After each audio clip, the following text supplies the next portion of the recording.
ইস, আকাশটা কি সুন্দর নীল, তাই না? মনে হচ্ছে কে যেন মনের আনন্দে আকাশকে নীল রঙে পেইন্ট করেছে।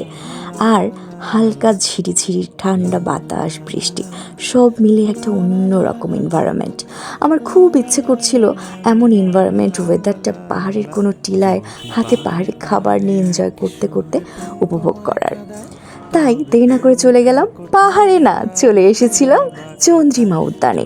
চন্দ্রিমা উদ্যানের সামনেই লাল রং মুন্ডে স্টল। ওরা কিন্তু ওদের এই ছোট্ট ছোট্ট বক্সে পাহাড় বন্দি করে নিয়ে এসেছে। বিশ্বাস হয় না? গিয়ে দেখুন। আমি আজকে অর্ডার করেছিলাম লাক্সু। এটা মারমা কমিউনিটির একটি ঐতিহ্যবাহী খাবার। এটা প্রথমে ভেবেছিলাম হয়তো নাপ্পি টাপ্পি দিয়ে কিছু একটা করে ওরা বানাবে, বাট যখন আমি ওদের বানানোর প্রসেসটা দেখলাম, টোটালি ডিফারেন্ট। বলতে পারেন এটা কাইন্ড অফ চিকেন সালাদ। যারা ডায়েট করেন তারাও কিন্তু এটা খেতে পারেন, এটা এর প্রচুর হেলদি এবং ডায়েট ফ্রেন্ডলি।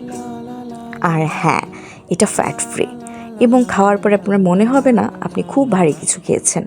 খুব টক ঝাল এবং মশলাগুলো আপনার টেস্ট বার অনুযায়ী কিন্তু বাড়িয়ে কমিয়ে নিতে পারবেন। আমি এনজয় করছি, আমার লাগছে। আপনি কখন এনজয় করছেন? আর হ্যাঁ, ওরা কিন্তু আমাকে সাথে একটা ক্লিয়ার স্যুপও দিয়েছিল। স্যুপটা আমরা যে অ্যাজ ইউজুয়াল ক্লিয়ার স্যুপগুলো রেস্টুরেন্টে খেয়ে থাকি, এটা থেকে টোটালি ডিফারেন্ট, টেস্টটাও আলাদা। ঝাঝালো, টক ঝাল সব মিলিয়ে পুরো পাহাড় খেয়ে ফেলেছি। এনিওয়ে, তো চলে আসুন সবাই চন্দ্রিমা উদ্যানে লাল রং মন্দিরের ছোট্ট স্টলে।